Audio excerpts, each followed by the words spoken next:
La routine quotidienne du Dr Gears se composait de quelques constantes. Des tasses de café noir, non sucré, bien chaud, des toasts de blé sec et simples, les sons apaisants de sa machine à bruit blanc préférée et le carrousel sans fin d'expérience avec SCP-914. Non pas qu'il se plaignait. Il était parfaitement content de passer son temps à superviser l'une des rares anomalies qu'il croisait régulièrement et qui était peu susceptible de le tuer ou de le mutiler de quelque manière que ce soit. Non pas que les mécanismes n'aient pas produit leur juste part de résultats imprévisibles. Au fil des années de tests intensifs, il avait certainement offert plus d'une surprise. Et quiconque connaissait le Dr Gears savait qu'il n'était pas particulièrement friand de surprises. Le Dr Bright avait tenté de lui organiser une fête d'anniversaire surprise une fois, mais quand il a allumé les lumières et tiré le canon à confetti, tout ce que le Dr Gears a fait en réponse a été de pousser un profond soupir et de dire « Vraiment Jack, tu te fais remarquer ». Cependant, il s'était résigné il y a longtemps au fait que superviser les expériences avec SCP-914 signifiait assister à des résultats vraiment imprévisibles. Comment pourrait-il oublier le moment où le chercheur Blass a testé une ampoule à incandescence sur le réglage très fin et la machine a craché une ampoule humanoïde anthropomorphe qui parlait anglais avec un accent allemand et prétendait être Thomas Edison lui-même. C'était bien sûr impossible car les archives historiques auraient certainement indiqué si Thomas Edison était une ampoule qui marche et parle plutôt qu'un homme humain. L'imposteur a finalement été incinéré après que sa présence est devenue trop irritante pour être ignorée. Et puis, il y a eu le moment où le chercheur Thompson a rempli une fiche de personnage de Dungeons & Dragons et l'a placée dans la machine. Sur le réglage très fin, la sortie produite était une feuille de papier faisant la promotion du jeu de rôle sur table auparavant inexistant Fear in the Foundation. Chaque fois qu'une personne lisait le papier, elle se retrouvait soudainement dans une expérience hors du corps où elle était à l'intérieur du monde du jeu qui contenait plusieurs personnages liés à la fondation SCP, ainsi que des objets et des lieux basés sur des homologues du monde réel. Un sujet dans cet état ne reviendrait à la réalité qu'après avoir gagné ou mourir dans le jeu. Le chercheur Jacobson a fait un 1 sur la discrétion et a vu le visage de SCP-096 dans le jeu et a été retrouvé mort plus tard dans l'aile de stockage des objets anormaux. Des membres du personnel de la Fondation tentaient également d'utiliser la machine pour leur profit personnel. Le Dr Nesmith a placé sa carte de crédit à l'intérieur sur le réglage très fin, l'utilisant pour produire une carte couverte d'un signe d'entreprise non identifié et indiquant rang ALIF argent INFINI privilège. Lorsque le Dr Coltrane a émis un avertissement écrit, le Dr Nesmith a pris cet avertissement et l'a ensuite placé dans la machine sur le même réglage, produisant un document officiel du conseil O5 en soutien à ses privilèges d'argent infini. La chercheuse Junior Summers a tenté d'utiliser SCP-914 dans une tentative mal avisée d'auto-amélioration en se plaçant non pas un objet, mais elle-même dans la cabine d'admission avant de faire fonctionner la machine sur le réglage très fin. Cela a nettoyé sa peau, allongé ses cheveux et amélioré sa silhouette. Son action violait plusieurs directives pour les employés, ce qui lui a valu un licenciement immédiat après sa sortie de SCP-914. Le docteur Veritas a laissé une note dans le journal d'expérience suite à cet incident qui dit « Au moment où nous avons réalisé ce qu'elle faisait réellement, il était trop tard pour l'arrêter. » Inutile de dire qu'elle a depuis été licenciée, et j'espère que je n'ai pas besoin de vous dire à tous de ne pas refaire ça. Ainsi, la directive était sans équivoque. Personne n'était autorisé à utiliser SCP-914 à des fins personnelles ou à changer quoi que ce soit à leur sujet. Les complications potentielles étaient trop risquées, sans parler des conflits d'intérêts qui seraient introduits dans ce qui devrait être un processus de recherche impartial. En tant que fervent partisan de l'objectivité scientifique, le Dr Gears ne pouvait qu'approuver. Ainsi, alors qu'il se préparait pour la série de tests de la journée, il avait l'intention de garder un œil attentif sur les choses et de s'assurer qu'aucune activité suspecte n'aurait lieu. Il n'avait pas de raison de s'inquiéter car sa collègue, le Dr Bonita, préparait ses recherches. Elle travaillait avec deux objets, une petite réplique de la sculpture de David de Michel-Ange et une enveloppe scellée contenant quelque chose qui devait être manipulé avec une extrême prudence. Une photographie du visage de SCP-096, elle prévoyait de placer les objets à l'intérieur sur le réglage très fin dans une tentative de voir quel résultat pourrait être produit en combinant un idéal des normes de beauté traditionnelles. Avec l'image d'une créature qui ressentait une telle honte et détresse à son propre aspect qu'elle détruirait quiconque regardait son visage. Comme tout bon scientifique, le docteur Bonita voulait éliminer toutes les variables inutiles de son expérience. Donc alors qu'elle plaçait ces objets à l'intérieur de la cabine d'admission, elle a lentement et délicatement ouvert l'enveloppe. Elle voulait mettre la photo à l'intérieur par elle-même, sans l'élément supplémentaire de l'enveloppe potentiellement compliquant les choses. Malheureusement, comme Marie Curie se poisonnant lentement et involontairement avec ses propres matériaux de recherche, elle ne comprenait pas vraiment le danger de ce qu'elle tenait dans ses mains. Juste au moment où elle posait la photographie, ses yeux se sont posés sur l'image avant qu'elle ne puisse s'arrêter. Avant même qu'elle puisse détourner le regard ou fermer les yeux, elle aperçut la seule chose qu'elle ne devrait jamais regarder, le visage de SCP-096. Elle a sursauté et a claqué la photographie, mais elle savait qu'il était trop tard. Le son d'un cri inhumain provenant de l'autre côté de l'installation signalait qu'elle avait raison. Il venait pour elle et rien au monde ne pouvait l'arrêter dans une cellule de confinement de l'autre côté. De l'autre côté de l'installation, le personnel de la Fondation était horrifié en entendant le cri caractéristique d'un SCP-096 enragé. La créature pâle et mince, autrefois recroquevillée silencieusement dans un coin, s'était étirée à sa pleine hauteur de 2,38 mètres, et hurlait, sanglotait, gémissait et débitait des bêtises. Et commençant à se frayer un chemin hors de sa chambre, les gardes ont fait de leur mieux pour maîtriser l'entité, tirant leurs armes sur elle, mais les balles n'ont rien fait pour endommager la chair pâle de la créature ou arrêter ses mouvements. Il a déchiré le cube d'acier qui le contenait et a écarté le garde de son chemin d'un seul coup, de ses bras anormalement longs, les envoyant valser contre un mur à proximité. Heureusement pour eux, SCP-096 ne les a seulement assommés. Il ne s'est pas arrêté pour leur faire plus de mal. Il avait un but plus grand en tête.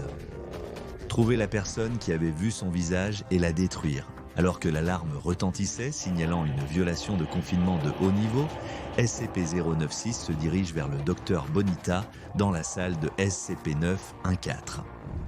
Le docteur Gears n'avait pas repéré la grave erreur du docteur Bonita et n'avait aucune idée de ce qui avait déclenché l'alarme qu'il entendait. Il s'éloigna de la fenêtre d'observation, tournant son attention vers la crise qui se déroulait clairement ailleurs dans l'établissement. Pendant ce temps, le docteur Bonita paniquait. Elle voyait sa vie défiler devant ses yeux, la certitude d'une mort imminente qui venait pour elle et venait vite, tout cela à cause d'une brève erreur de jugement. Que pouvait-elle faire ?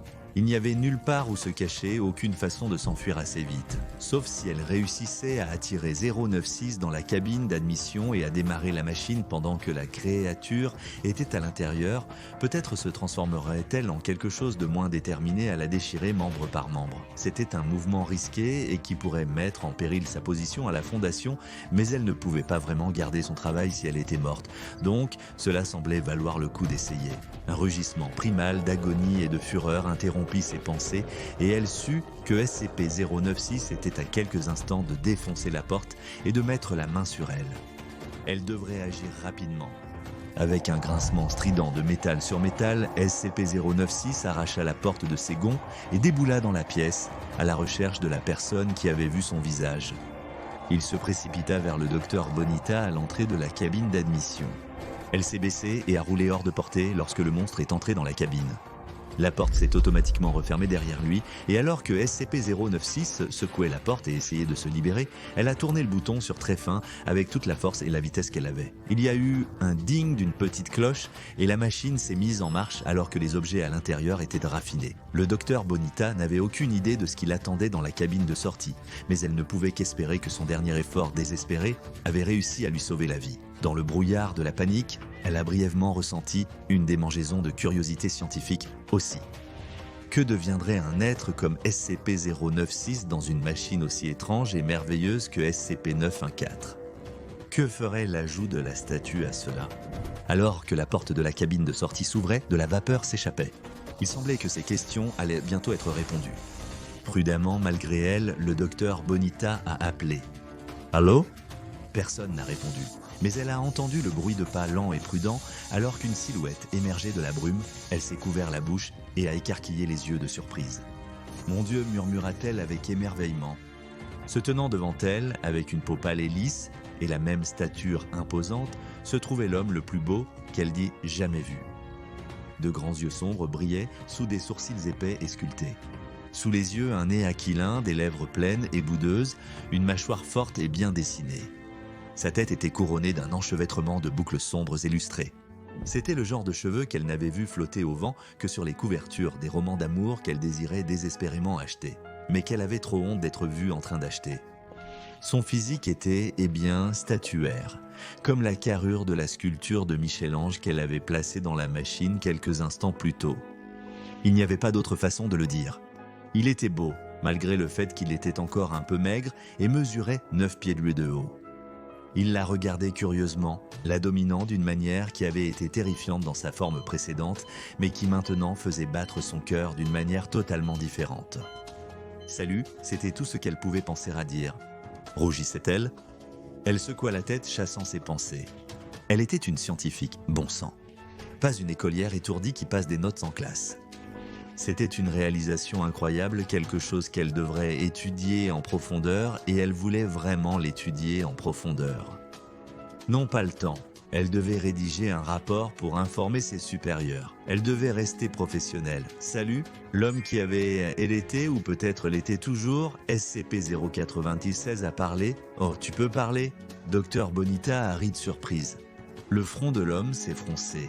Sa nouvelle capacité à parler le surprenait aussi. Oui, je peux. Que m'est-il arrivé?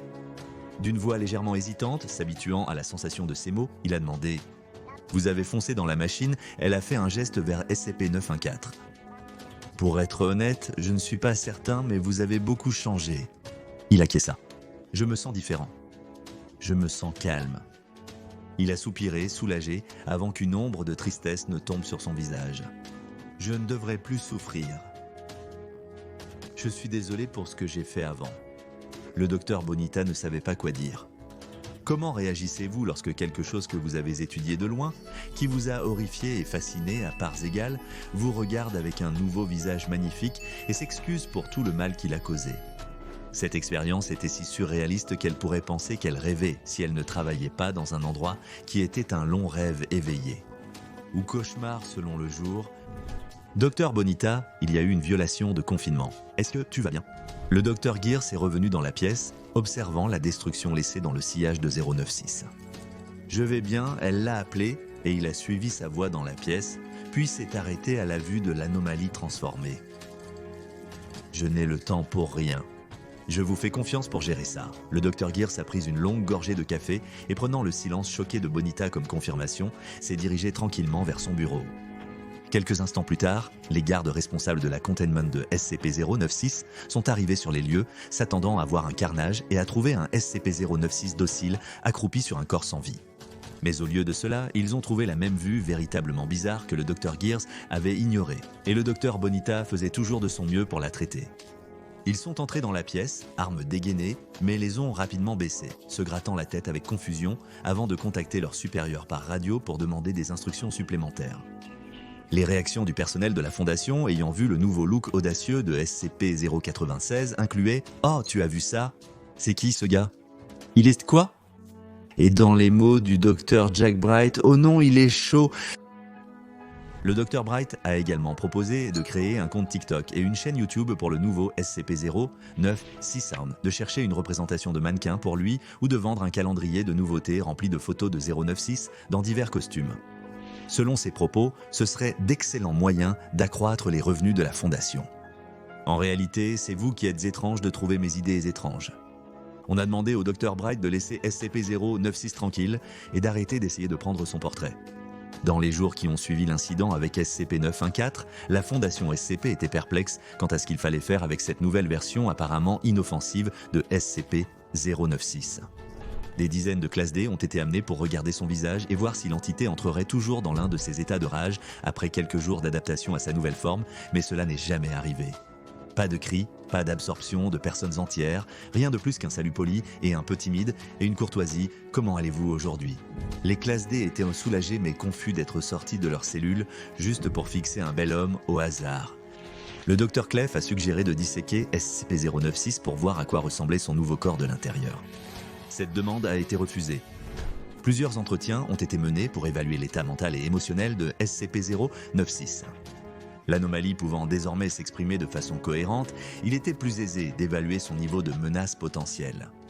Chaque chercheur qui lui a parlé est arrivé à la même conclusion. Le danger de l'ancien SCP-096 avait disparu. Il n'était pas seulement devenu beau dans un sens classique et superficiel, mais il était aussi devenu beau à l'intérieur.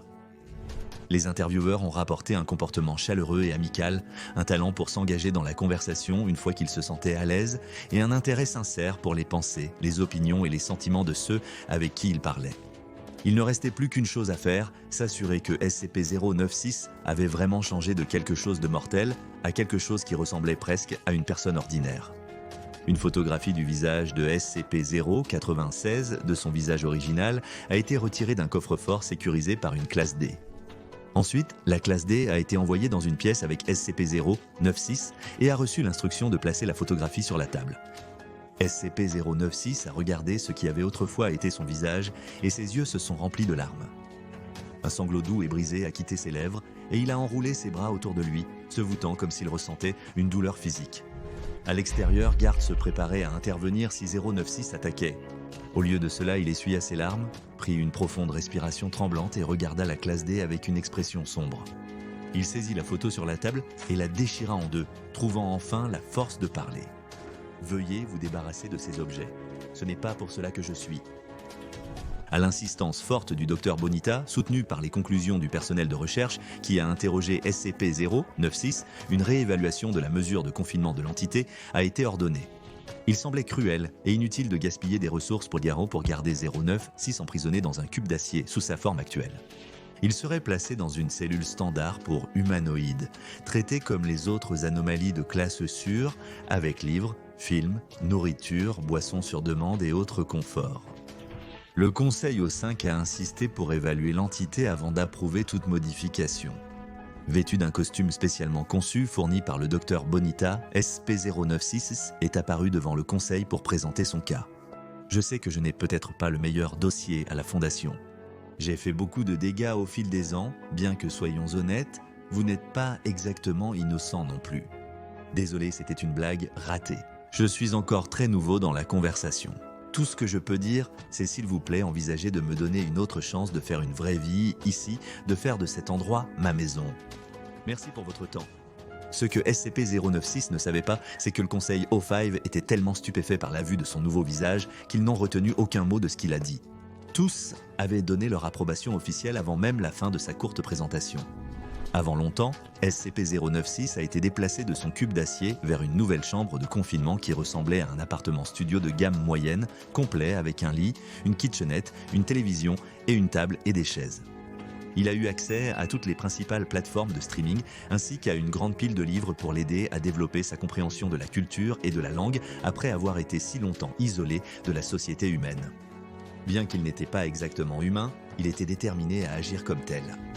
La nouvelle s'est vite répandue autour du site de la Fondation, attirant humains et anomalies vers la nouvelle maison de SCP-096 pour lui rendre visite et constater de leurs yeux sa transformation miraculeuse.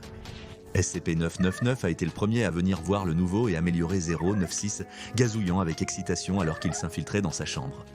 Il caressa la substance visqueuse, souriant chaleureusement alors que l'effet euphorique le submergeait. La substance visqueuse était tellement excitée de rencontrer ce nouvel ami, quelqu'un qu'elle connaissait comme une source de tristesse et de douleur depuis si longtemps qu'elle le plaqua au sol et le chatouilla pendant plusieurs 11 minutes, 096 riant à gorge déployée tout ce temps. SCP-3-143 s'est arrêté pour bénir 096 et lui souhaiter bonne chance dans cette nouvelle étape de sa vie. Quelques jours plus tard, SCP-507 est réapparu sur le site et a voulu voir les changements par lui-même. Il a été profondément impressionné, bien qu'il ait avoué en privé que la forme plus monstrueuse de 096 lui manquait, ce qui lui rappelait certains de ses cryptides préférés. Cependant, il y avait une anomalie qui n'était pas ravie de l'apparition de SCP-096. Ce 100P, 07 Inc. 6, était furieux en entendant parler du nouvel homme magnifique dont tout le monde ne pouvait tout simplement pas se taire. Il a exigé une chance de parler à SCP-096 et de lui dire que « cet endroit n'est pas assez grand pour nous deux. Je suis le plus beau, petit pleurnichard. » Mais la demande a été refusée. SCP-07 Inc. 6 a râlé à ce sujet pendant des semaines. Pendant ce temps, le docteur Bonita était toujours déterminé à mieux connaître SCP-096. Les tests avec SCP-9-178, la caméra du désir, ont montré qu'une photo de SCP-096 révélait que son plus grand désir était de disparaître. Curieux des résultats actuels, le docteur Bonita a obtenu l'autorisation de reprendre une photo de SCP-096. Elle a photographié SCP-096 assis sur une chaise dans sa nouvelle chambre de confinement, regardant directement la caméra. Lorsque la photo a été développée, le résultat était simple. L'image était identique en tout point, sauf un détail. Le docteur Bonita était assise près de 096, lui tenant fermement la main. Tous deux affichaient des sourires doux et satisfaits. Lorsqu'elle lui a montré la photo, il a souri et secoué la tête. C'est un appareil photo extraordinaire. Elle rougit. « Docteur, puis-je avoir votre nom avant votre départ ?» Docteur Bonita a souri et acquiescé. « C'est Isabelle. Comment dois-je vous appeler ?» CP096 s'est arrêté pensivement pour un moment. Il se donnait un nom pour la toute première fois, se permettant une identité autre qu'une chose étrange, creuse, pâle qui existait pour pleurer, souffrir et faire mal. Il a fini par lui répondre. « Appelez-moi David. » Allez maintenant découvrir toute l'histoire, et si SCP-096 portait SCP-035. Et SCP-049 guérit SCP-096 de la peste pour plus de suppositions bizarres à propos de SCP-096.